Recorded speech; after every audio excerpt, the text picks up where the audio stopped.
My name's James Wormold. I'm a writer here at Europa Science, publisher of Imaging and Machine Vision Europe. In today's Visionaries web panel, we'll be discussing how to overcome some of the most common lighting challenges across various industrial applications.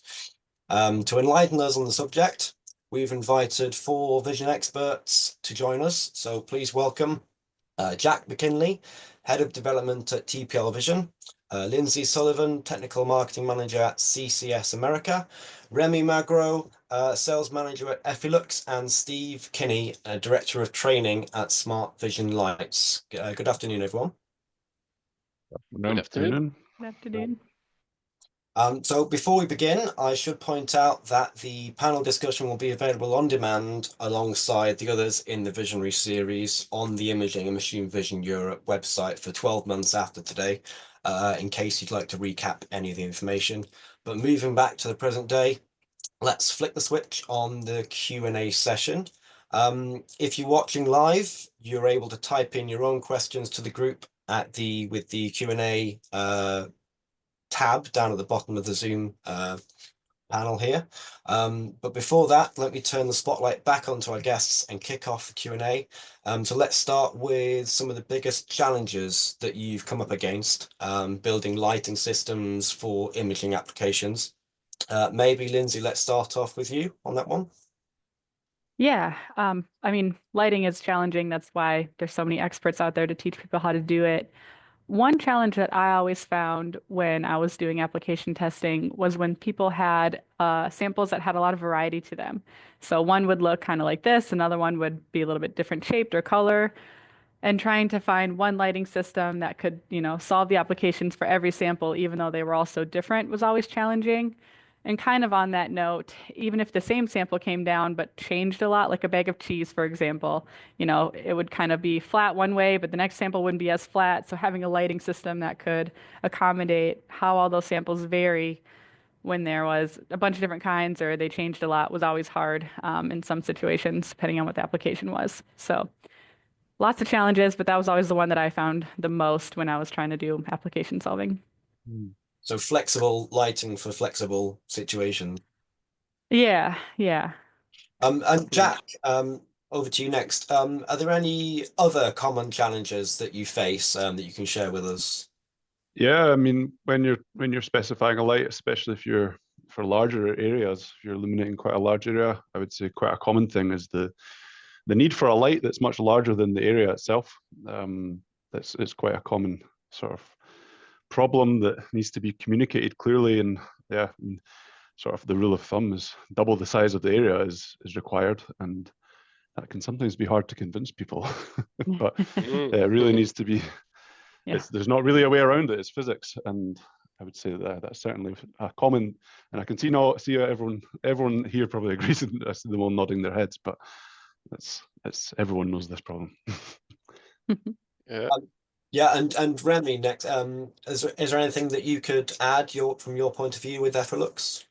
Yes, definitely regarding what Jake said, because for me, the fact that you probably need a 2 times bigger light is needed, but it really depends on what you are inspecting. Is it reflective? Yeah. Is it diffused? And that's a really big challenge. I receive a lot of specification on my team. They receive specifications coming from customers saying that, okay, the length, the working distance is 2 meters. We want to illuminate 200 by 300 millimeter.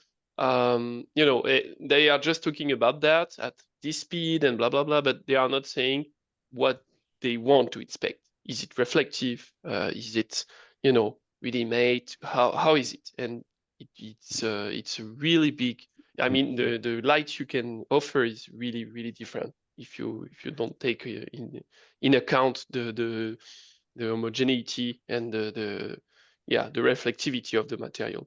I totally agree with Remy, and I think just to add a bit more to that, you can't really quantify how reflective something is.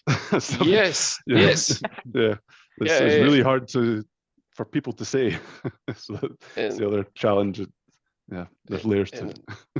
And there are companies, trying to create new softwares able to how I can say, to simulate the lighting for a machine vision application, but it's really, really hard because of this matter. We don't know if the table we are looking to or this metallic part, how much reflective is it? We don't have a value. We cannot put a value today.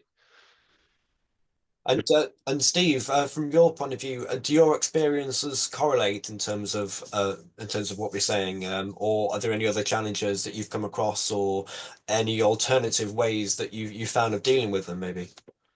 I think I would say something broad across what's said here. I agree 100% with everything that it said. Each one of these, with each application that comes to us, we see one of these aspects. And to Remy's point there and Jack's point, bin picking with robots. I happen to be in Michigan and near Detroit, so there's a lot of automotive applications. So you're bin picking car doors off a freight car.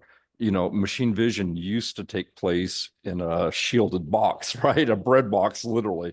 And now we're moving into spaces that might be 20, 30 feet square doing these applications, and filling that light is then hard. And you want things to be consistent. You need to fill the area. You hear the waving of the 2x rule about, hey, I should have a light that's 2x as big as the area I'm filling. Ideally, there's ways to deal with these big areas. So we see all those things, and to Lindsay's point about fixturing and all those things and the difference in the objects, we face all those things. So the thing I would impress on you from a lighting standpoint, the single biggest challenge above all those things is getting the customer to even understand that lighting is important to what they're seeing and what they need. I think the number one thing, and you see Lindsay nodding and the others, my history in imaging started in 1998 with camera companies. I have a long history with cameras before moving over to lighting.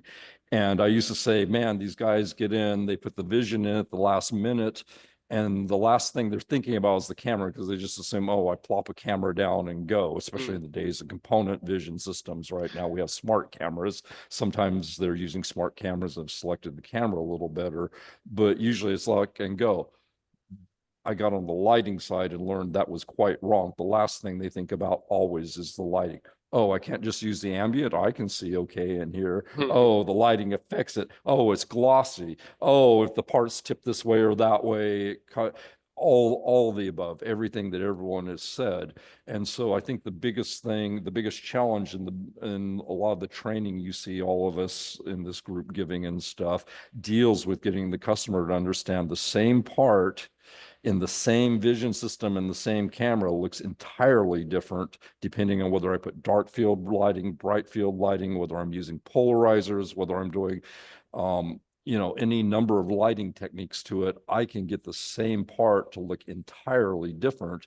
And then it comes down to what features am I after in my machine vision system that I'm trying to highlight. The lighting is not there just to make the part for the camera. We can actually highlight. So if for example, you have a part and you have edges and engravings and holes in it, and you're trying to highlight those, especially if it's metal or something, we often use dark field lighting, which is going to reverse the situation and make the edges stand out bright and the back feel, the flat parts of the backing in the image appear darker. And it completely inverts the image, and most customers don't even understand what dark field imaging is. So from my standpoint, the biggest challenge is just getting the customer to understand lighting is important. No, it's very bad to rely on the ambient lighting for a number of reasons. And yeah, you're probably gonna have to invest a little bit in light in your machine vision system, just as you invested in the cameras and the other components. Okay. So it sounds like you need a kind of a full sort of film studio worth of lighting rig to be able to apply, and then the knowledge that comes with how to apply it for which situation. Yeah, I think that's a good point. And to that end, not just us, I happen to be sitting in our applications lab. We have a pretty extensive lab, as do most of my other counterparts here. So, you're going to talk a lot about lighting and what it takes to do good lighting, but I would also challenge you to look at the lighting company, what they're offering you for services and stuff, because yes, if you're a really big customer, you probably have dozens of lights, you're probably experienced in doing this, but most of our customers now are not.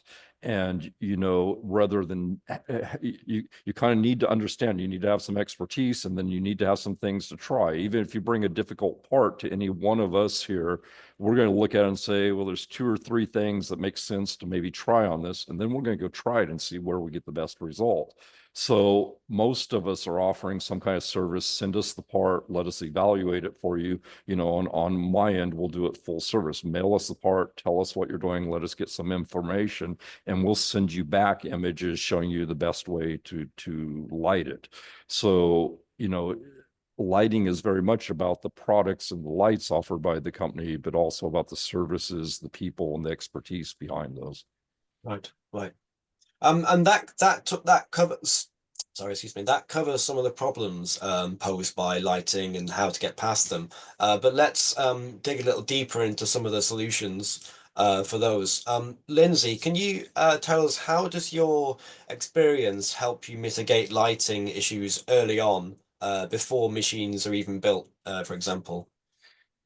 Yeah, I would say, you know, before machines are built and you're kind of designing it and stuff like that, if there's ever a part where we need to make sure like this piece is in place before it moves on to the next one, or we're going to have an operator stand there and make sure that, you know, this is good quality before it gets put in.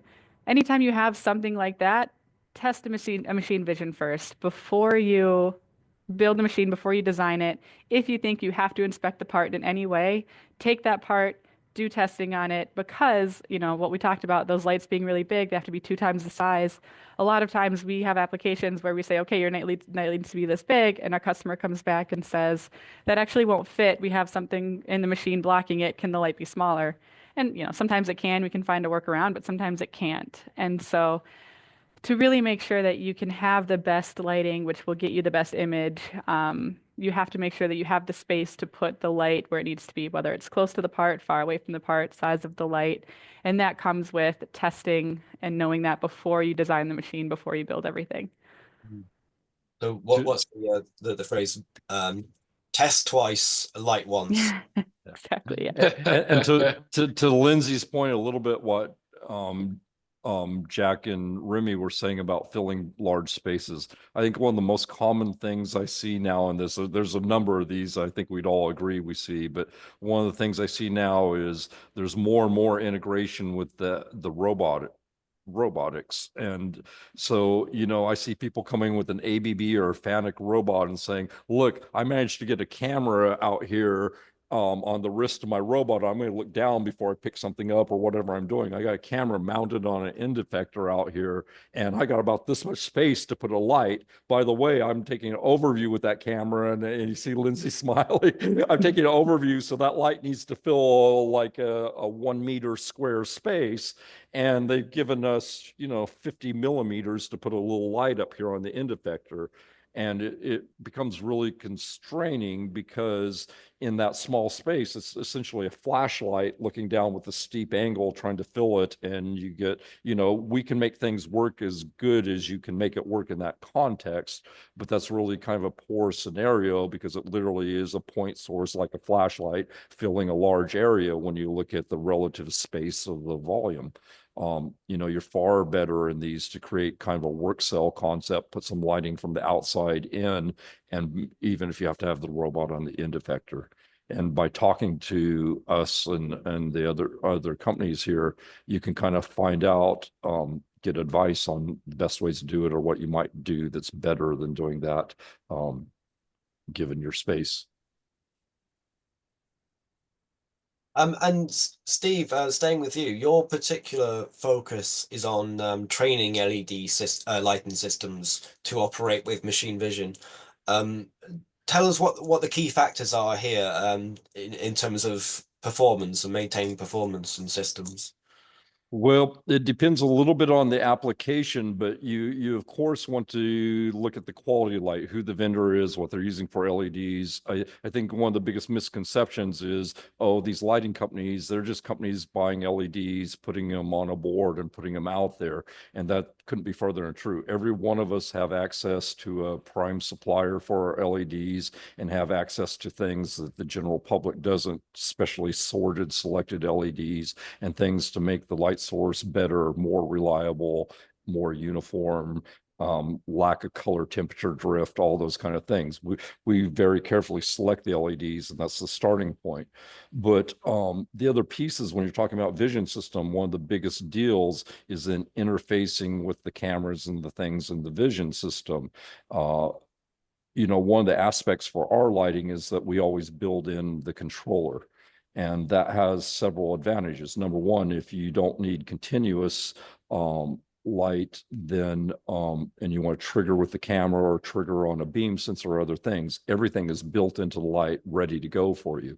But the other thing that people don't see about built-in controllers is that we offer you the ease of use. Wire it to it like you're a constant voltage light. Just give me power, and if you want to use the trigger, use it. If not, we'll just come on with just 2-wire power.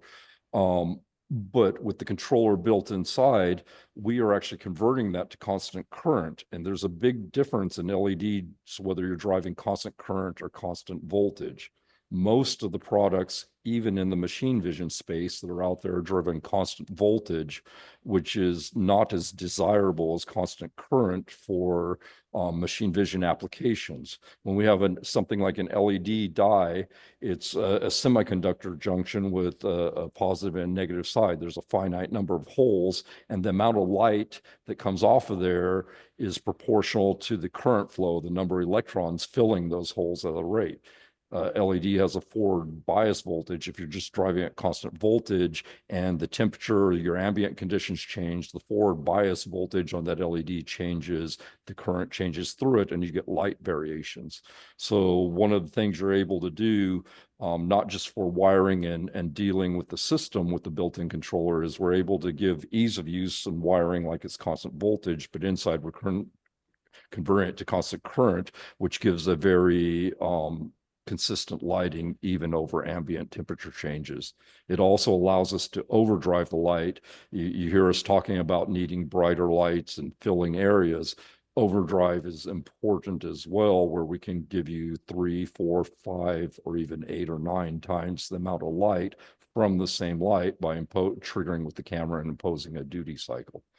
All those things come naturally when you have built-in controllers and when you're driving lights with constant current. Moving on to Jack, maybe from your perspective, managing in an engineering and design team, how do you make sure performance and the specific needs of custom solutions are taken into account when you're implementing light sources on that kind of case-by-case basis? Yeah, so we always gather the specs first. I mean, the team that I manage, we do custom products. We also have a product roadmap to manage, and we do product modifications. And yeah, for us, listen to the customers first. Really, they have their own challenges, their specific applications, specific challenges. You really have to understand, if we go back to the sample of the customer, and really understand what it is they're trying to inspect. You do get sometimes people just asking to flood an area with light and without really specifically mentioning what they're illuminating. It doesn't work like that. So you need to find out this information first, and then we would go with the sort of standard workflow. And number one is always about creating contrast. So you really start with the illumination principle. Think about if it's dark field, bright field. This really helps by having flexible lighting. That really helps to have flexible lighting for doing quick testing here, having loan process set up so that the customers can do tests. That's the really standard process. Then think about the color, the best way to create the contrast with the color, and then on to sort of things like other sort of physical elements of the machine vision system, such as the brightness requirement. If you need overdrive integrated into the product to flash the light with a higher pulse of brightness, or maybe they have a really large depth of field requirement, then you would also require really bright lighting. So really, you need to understand all the requirements from the customer, and then you can back that up with really good support, strong warranty structure, and also visit them as well. I think it's the other thing we have to do. When to really understand the customer's requirements, you have to visit them, and we're happy to support customers in any way. So I manage the development team, but I'm very customer facing as well. And I think you need to have that sort of communication and direct communication flow between the customers and the engineering team to really successfully provide custom solutions. Yeah, it's important to get that kind of information together beforehand, but when you're in the middle, is it easy to get kind of carried away with a solution? And how do you make sure that you keep on referring back to the specs? Constantly have that in mind. It's quite hard to say because there's not a black and white kind of request that the customers will ask. The custom products, they vary enormously from just tweaks to products to fully custom solutions. Sometimes the customers know exactly what they need. Sometimes they need the solution described to them. So this is why you need this sort of clear communication between the engineering team and the customers. There's no other way to really do it. Or, I mean, you can have it through salespeople as well, which is really you can't. The engineering team can't be everywhere, but there has to be really strong communication between the customer and the sales team or technical sales team that can manage the specs in a good way and work closely with the engineering team. So yeah. And do you have a lot of projects where kind of you receive the requirements from the customer and then you kind of fulfill those and then you provide them and it turns out they actually wanted something else? Or do you kind of it's generally not as black and white as that process. It is really on a customer to customer basis of what their requirements are. There's no one application that is alike, and I think that's the nature of machine vision, to be honest, because we are inspecting anything. Actually, you wouldn't believe the things you inspect. But one other comment I would like to make is about, if you think about the workflow again, there's the latest sort of trends in machine vision, especially around the emerging AI stuff, is a big push into deep learning applications. And I would say that even more so than ever before in history, the lighting is forgotten as the first step of the system. And yeah, I think it's really important to emphasize the importance of lighting when you're building the data set for the deep learning algorithms.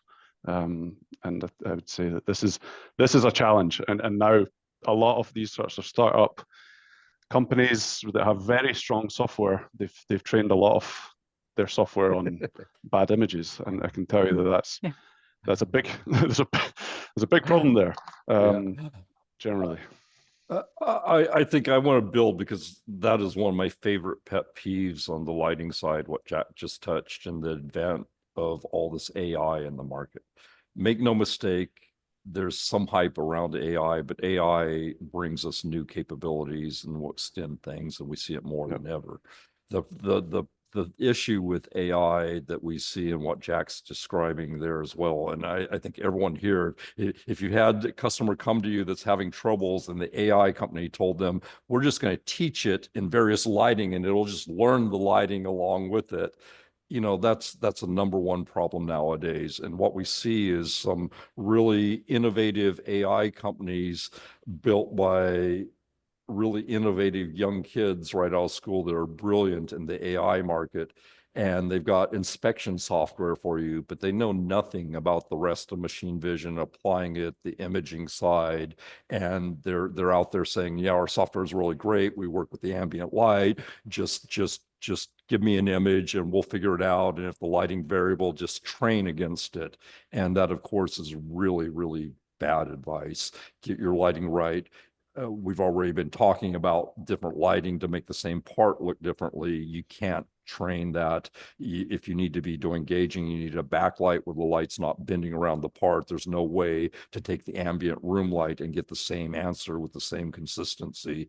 There's just not. And that's one of the biggest cautions I have for people looking at AI. It works great, but it's only as good as the input, and you still need to focus on the lighting, even if you've got an AI company saying, hey, just train the lighting. Not the case. Yeah. Building on Steve, we always say that lighting can make or break an application, because a light can hide a defect as much as it can enhance it. So if you have an ambient light that's just hiding the defect, no AI is going to be able to see it because the light is hiding it itself. So yeah, even though you have AI, just like everyone said, making sure that you can have the light making the defect more obvious will just make your AI system even better and even more reliable. So, Yeah, Right. on my yeah, keep going, James. Sorry.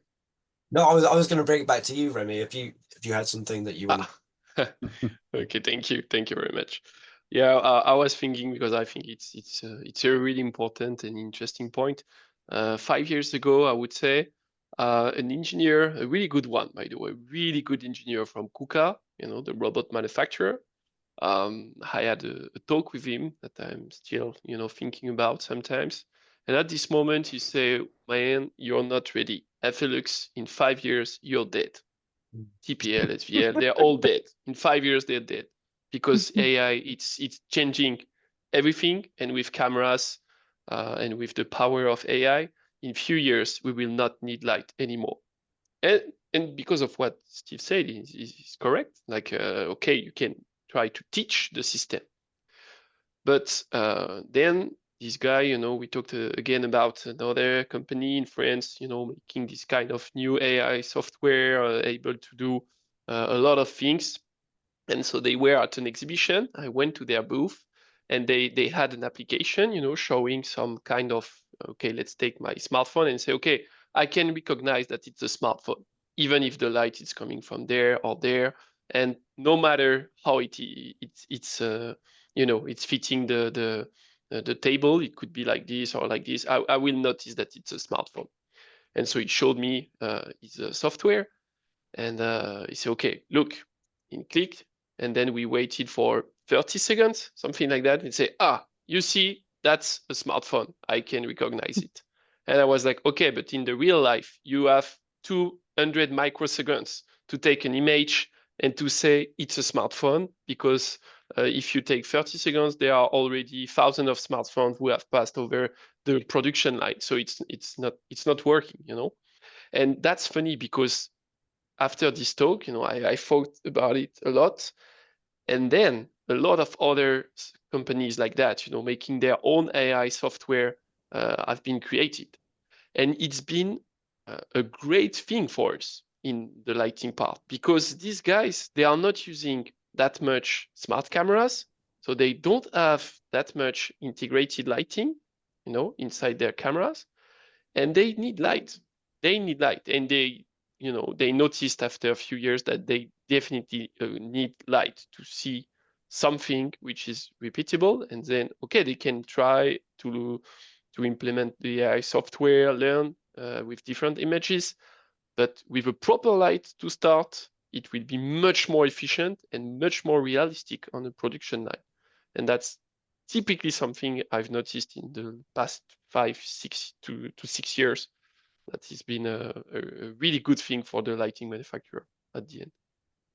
I have to laugh. I think you need to go back to Jack here for a second, Yeah. but I want to add to Remy's story there. In 2002, when I worked for Polnix, the camera company, which is now owned by JI, I had a customer very aggressively telling me in 2002 that, hey, CMOS has come along now. This CMOS is the end of all you camera companies, because in a few years, I'll be able to spend $300, $400, $500 buy a 50 megapixel CMOS camera. And if I need less and to go faster, I'll just window it down and go hundreds or thousands of frames a second. If I need more resolution, I'll take a bigger window. If I want high resolution, I'll do the 50. And you guys and all these expensive cameras are gone because CMOS is just going to wipe you out.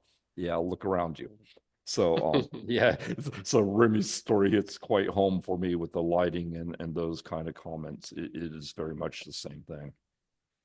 Yeah, I was just going to add to, I totally agree with what Remy and Steve are saying about the AI stuff, and yeah, it always comes back to physics. I mean, you need, especially if you have speed involved, you always need lighting, powerful lighting, and that requirement's not going to go away. And this is good for the lighting market for us. It's adding new applications and new possibilities to the machine vision market, so it's great. Yeah. Yeah. You're fully right on that part. Much more applications than before. Some of them were impossible a few years ago, and now we can make it. Yeah, and in addition to that, the lighting, it does unlock the possibility to train the images much faster, and this is proven. And that's also a big benefit that's not mentioned so often. I mean, you could, if you get the lighting conditions really stable, the requirement for that you need you can train it with a smaller data set. So. Yeah, so I mean, integrating lighting systems with AI machine vision is one of the things that has changed a lot over the last few years and is likely to change even more. Are there any other areas that you think customer needs have changed over the last kind of 5 or 6 years, as well as that maybe? That goes out to anyone who kind of. I've got another point that I didn't really talk about because it's really special at FLux. I would say compared to SVL or TPL, we've got more, and we have a lot of different lights. You know, we work a lot for area scan cameras, but also a lot for line scan, a lot for hyperspectral, a lot for SWIR cameras. We go a bit everywhere for every type of cameras. We've got a solution. And that's something that we have that we are still struggling with. Let's make it clear. It's to copying the spectrum of an halogen lamp or a xenon lamp. That's typically something which is growing. There is a growing demand all over the world. That's something we have noticed in Europe. We have noticed the same in the US, same in Asia. It's the same everywhere. People are looking for LED, able to have enough power with good uniformity also inside the light to replace halogen lamps, you know, that you can still find in some SWIR applications or hyperspectral applications because the spectrum of the halogen is really, really nice. But for now, yeah, we are growing. That's something we are growing in, and but we see more and more requests in that field of application, and I'm pretty sure that in the coming years it will be a huge benefit, huge asset to be able to answer to these applications with powerful and uniform lightings at a competitive price for sure compared to halogen for SWIR and hyperspectral cameras. Just to reiterate at this stage, we do have some time before the end to put a few audience questions to our panel as well. So remember to send those over to us using the Q&A tab down at the bottom if you'd like any advice on your own challenges, maybe. But while we're waiting, let me put one out to the panel in the meantime. So talking about the giving of advice, what would you say to application engineers and designers who are new to the subject of lighting for machine vision solutions? How exactly can they tell which lighting source is the best one for their needs, do you think? I would say practice, doing trainings. We put on webinars probably one of these guys is doing trainings on lighting. So if you can attend a lighting training from a lighting company, that's going to be your best bet. And when we do our trainings, we always do a presentation to teach the physics. And then after that, we do a hands-on portion where people actually will take the lights and try and solve an application while we're there to guide them. And when I'm giving these presentations, I'm like, yeah, this content's easy. Like they totally get it. It's straightforward. And then when we do the hands-on portion, they're like, what do I think the answer is easy, and they're still struggling to get it, even though I just told them the answer, an hour ago.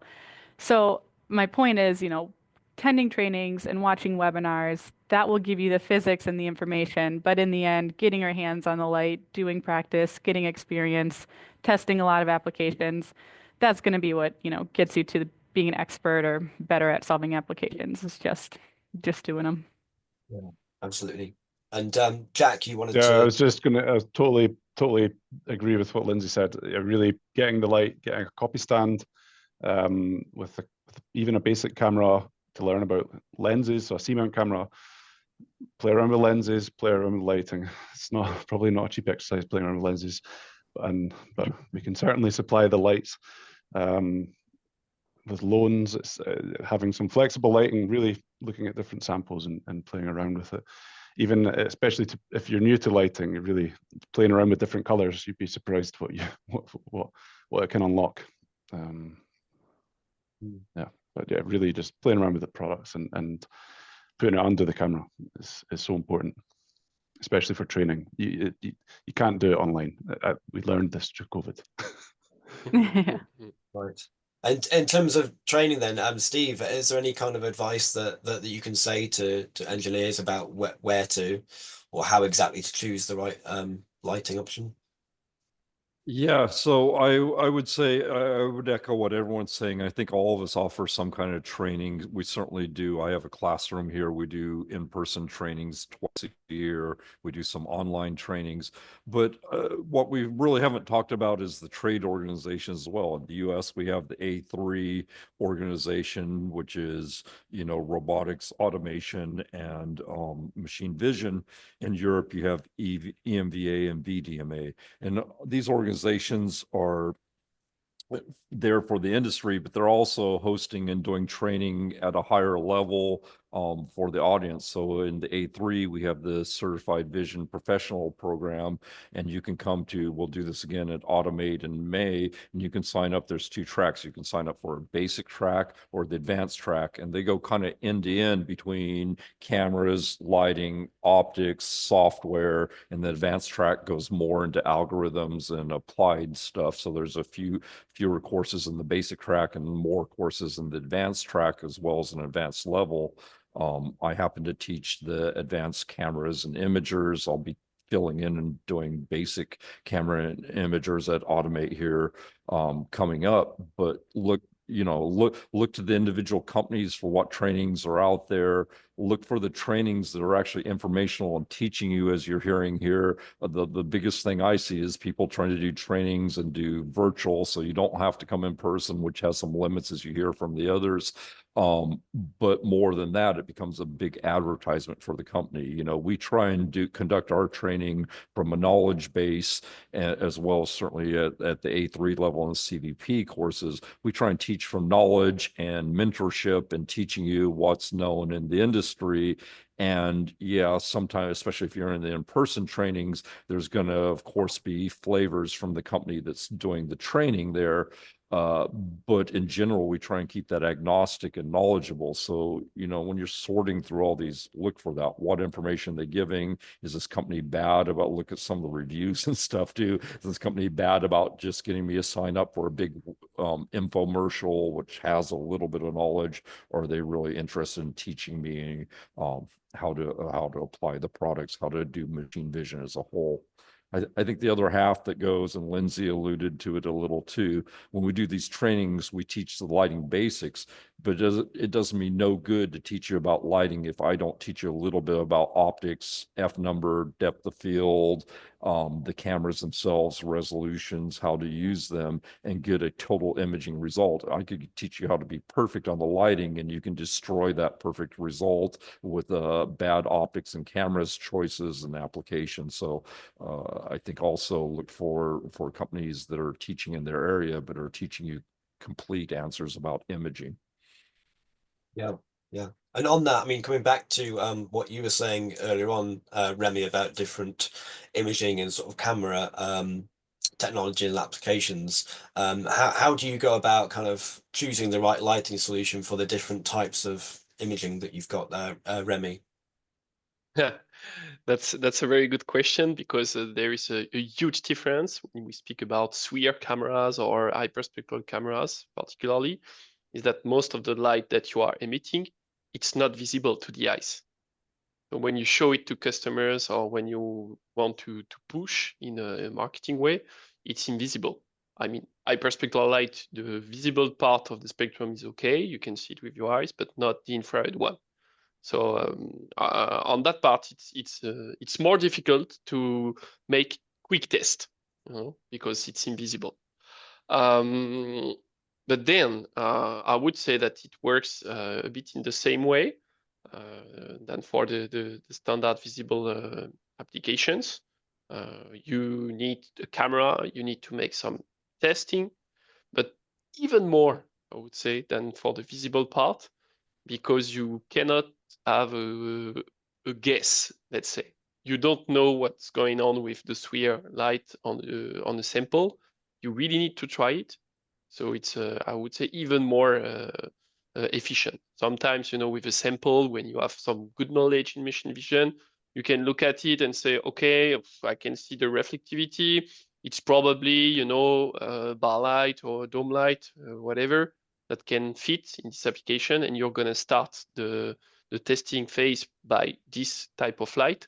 With the sphere, the first thing is, am I going to see through the object, Am I going to see, for instance, with the ink, all the inks, some of them, they are just invisible when you try to inspect them with sphere cameras.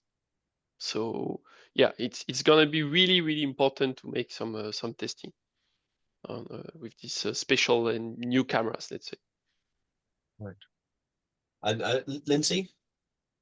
Yeah, I just wanted to make a point. Something Remy said made me think of this, not necessarily for sphere and hyperspectral, but a lot of times we get customers calling in and wanting kind of a quick answer. The sphere comment made me think of it. Someone calls and says, "Hey, I want to test sphere. What wavelength do I need?" And I'm just like, there's no way I can tell you that. I can't. Yeah. I can test it for you. You can send me the sample, but I cannot say, "Yep, 1700 will work based on the words you've said." There's absolutely no way to know. And so this happens with the non-visible range and the visible range as well. People will call and just say, I've got a, low angle, or like I want to see scratches. What do I do? And I can tell them typically low angle or like highly collimated coaxial light will kind of bring out scratches, but you need to test it. And kind of one of my favorite anecdotal stories of this was I was testing ramen packets for a company because they just needed to know the flavor.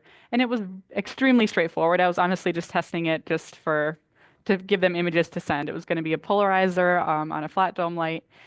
And it was going great until I took one of the packets and I turned them 45 degrees and all polarization went away. And that was the first time I had seen it. It was kind of early on in my testing. And it's not anything I could have predicted or anyone could have predicted per se. So even if, you call in and you get the direction from the lighting expert, don't just rely on that and say, okay, I'm going to buy this light and implement it. Everything will be fine. Always test, always make sure that even if it's easy, if you think it's going to be an easy solution, that it's also going to be an easy test. Take the 30 minutes. Like you said, test twice, install once. So yeah, that's my little antidote on what Remy said. I think a few of these have straightforward answers. As the customer brings you something you've seen before and stuff, maybe there's an answer. They always want to say, just tell me what to do. There might be an answer. If it's difficult though, which most of them are, the majority of them are, you have to fine tune things. The gamut of answers is out there, and it's important to understand the principles and what you're doing, because even when you send something in to one of our labs and an application engineer is looking at it, he's listening to what you're telling him about it and want to do, but they're going, well, there's 2 or 3 ways to do it. You heard Lindsay just mention, oh, I might do this with the flat dome light that's highly collimated, or I might use another light, right? There's 2 or 3 ways, and it takes a little testing to vet out which is best or what might work, or these 2 work really good, which one fits in your space better. And it's important to understand the principles and apply them to break it down. So I'm not looking at all the solutions. There's a couple paths, but even knowledgeable people, when you have something difficult, they're going to do this testing and determine what works best, because there's no way to just look and know. Just like Remy and Lindsay said, unpredictable stuff always happens. We know where to start. Then you have to figure out what works best. Right. And Jack, you had something you wanted to... Yeah, no, I was just going to add to what Lindsay was saying. I also had a really similar application with metal, and it's so surprising what the grain direction of metal are. And it's not just metal, but lots of materials. It looks so different when you turn them 90 degrees. I would honestly think that should be a standard test in any sort of machine vision trial. Turn it, because you can test it a lot one way, and then you turn it 90 degrees, it can be totally different. It can be black. Yeah. It's strange. Right. Yeah. I think I've just got time before the end now to squeeze in just one last question before we go. So let's look forward now a little bit into the future and tell me, as imaging applications continue to evolve, what are some of the biggest light source trends that you think we're likely to see over the next few years, maybe that we've not kind of mentioned, we've not spoken about already? Anyone Yeah, I think want to I've jump in? talked quite a lot about the sphere and hyperspectral lightings, and definitely I'm pushing again in this direction. We will see more and more challenges with this kind of applications in the coming years, because like in Europe, I don't know if it's the same in the US, but in the coming years they will say, okay, now halogen lamps are forbidden, so replace them, no choice. And at this moment, for sure, the manufacturers, the machine builders, they will need to find a solution. So at CCS, I mean FLX and CCS, so on CCS group side, we are working a lot on it, and I'm pretty sure, yeah, we will see much more lightings for this kind of application. And on the other part, I've got also last thing to say on that part. It's regarding AI again. For now, there is no company offering integrated AI inside the light, but I'm pretty sure that it's something we will also see in the coming years as a new feature. Even for now, it's definitely too expensive. It would be too bulky, and there are some constraints. But if the the PCB integrate which integrates AI possibilities are smaller, are cheaper, I'm pretty sure that, like Steve said before, by having connection between the light and a camera, if they talk together, if they are smart together and able to train each other, they could make some adjustment. Because on the line scan market, for instance, we have a lot of customers coming and saying, okay, I would like to have a light that I can, modulate depending on the manufacturing day I will have, because on day one it's sometimes not perfectly flat, because they want to adjust. And to adjust for now, they need the camera and they need to analyze the images, and then making the change on the light. And I'm pretty sure that in the coming years, the camera and the images will be able to say to the light, definitely, okay, adjust yourself, following what I'm seeing. So it's a guess on my side, but that's something I would say we will see in the coming year. Right. So if there's any AI companies out there working on sort of in-light AI systems, then let us know. It'll be interesting to hear about. Is that for Lindsay on your side in terms of the banning of halogen systems? Is that something that you're seeing? Yeah, I don't know necessarily that the US is banning it like Europe is, but companies are looking for, more cost-effective solutions. Halogen lights burn out all the time. LEDs are a lot more long-lasting. So we, are also trying to work with FULux to do the hyperspectral lights. And kind of on that same note, it opens up more applications when we can have LEDs that have more of the spectrum. So I think that, we'll continue to replace the halogens and even try and find ways to get more wavelengths into LEDs so we can solve more and more applications, considering we started with red LEDs and what we've like grown to as machine vision as a whole. And then we're also CCS is working on replacing the xenon flash lamps as well by creating laser lights that are just as intense but don't have the same maintenance that the xenon lights do. So we're kind of twofold working on making everything LEDs. Mm. Yeah. And in general, is kind of the sustainability, the kind of efficiency in terms of sustainability, is that a big topic that's coming up a lot? Or is it not that relevant in terms of the numbers? It is, because a lot of, the halogen lamps or the xenon lamps, you have to replace the bulb, and every time you replace the bulb, you have to shut down the machine. It costs 15 minutes. You have to have that cost of buying new bulbs constantly, versus if you can just put an LED on and you never have to really change it until, 10 years down the line when the LED starts to degrade, as all of them do. But you've got a whole 10 years where you're not shutting down your machine every few months for 15 minutes, wasting all of that time. It adds up over time. And same with buying the cost of the bulbs. You're not having to continue that maintenance cost. So it's saving money in the long time. It's saving efficiency of your letting your machine just continuously run without stopping. There's lots of it that it can help with having an LED. And I've just got a questions come in from the audience here.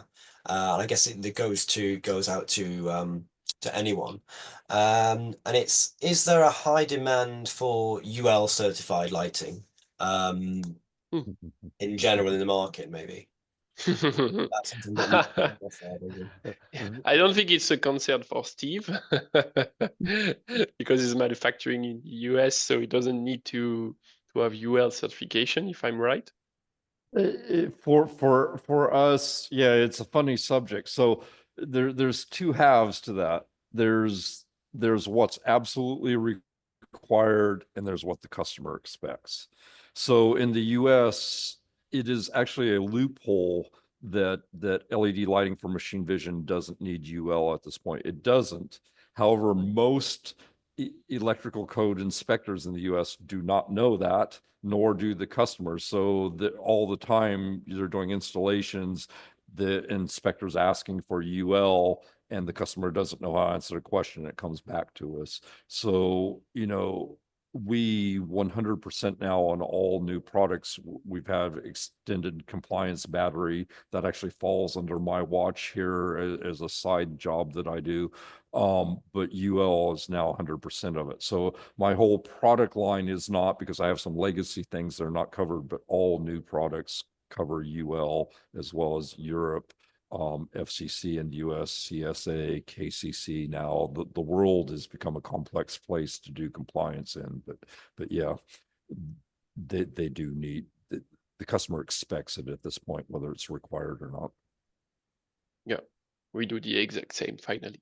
Yeah, it is very much. Yeah, I think we all face this for a while too, and I explained to them why they don't need it. I have quite detailed answers from the test labs that we use, and they absolutely don't, but most electrical inspectors don't know this. And again, downtime and stuff, the downtime to run that question around, figure out that they don't really need it and get on with the installation is not worth just having it as a product for your customer. Yeah, Jake is raising his hand. Yeah, I would say that it comes a lot from the machine building market. A lot of the sort of machine lights, like the ones that you see from Banner, for example, they have UL. But yeah, we have UL products at the Vengler portfolio, and for the sort of high running devices, for this reason, because it is requested quite a lot, UL certification on the products. Right. So the so the answers there are yes and yes. We can get you around it if we need to in the US, but yeah, most people want it at this point. Okay, so with that then, that's about all we've got time for today. So I think they're about to start turning the lights off. So before that happens, I'd just like to thank our 4 guests again, Lindsay, Jack, Steve, and Remy, for joining us and for taking the time to discuss the subject.